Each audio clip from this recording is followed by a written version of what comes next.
যখন 2 নম্বর গেটে মেট্রো যারা হকার্স আছে তাদের উপরে বিভিন্ন ধরনের খানাবাজি অন্যায় অপবাদ তাদের এগেনিস্টে আমরা আমাদের এই মুহূর্তে আগ্রাবাদ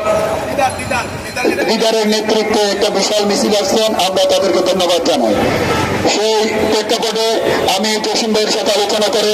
চট্টগ্রাম মেট্রোপলিটন হকার সমিতি 2 নম্বর গেট কমিটিটা চাঁদাবাজ সন্ত্রাস মুক্ত করার লক্ষ্যে আমরা গঠন করি। তার প্রেক্ষাপটে আজকে আলহামদুলিল্লাহ 2 নম্বর গেটে যারা মেট্রো হকার্স যারা 2 নম্বর গেটে যারা হকার্স আছে তারা অত্যন্ত সুশৃঙ্খল ভাবে ব্যবসা করে যাচ্ছে। এখানে সংগ্রামী নেতৃবৃন্দরা আছে, আমি তাদেরকে একটা কথাই বলবো, যদি আমাদের মাননীয় মেয়র মহোদয় ডক্টর শাহাদাত হোসেন ভাই যদি এই যে হকার্সের জন্য হকার্স পুনর্বাসনের জন্য তাদের যদি কোনো পরিকল্পনা নেই, তাদের পুনর্বাসনের জন্য 2 নম্বর গেট শাখায় আমার জানা মতো 256 জন হকার আছে, তাদেরকে যদি পুনর্বাসনের ব্যবস্থা করে, তাদেরকে যদি ব্যবসা করার একদম সুন্দর পরিকল্পিতভাবে ব্যবসা করার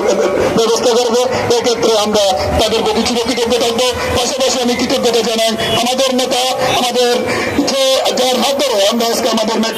হকারকে সুসংগঠিত করতে পারতেছি, আমাদের আবুল হাসান বক্কর ভাইকে, তিনি তার অনুপ্রেরণায় আজকে 2 নম্বর গেট মেট্রো হকার সমিতি অত্যন্ত সুসংগঠিত।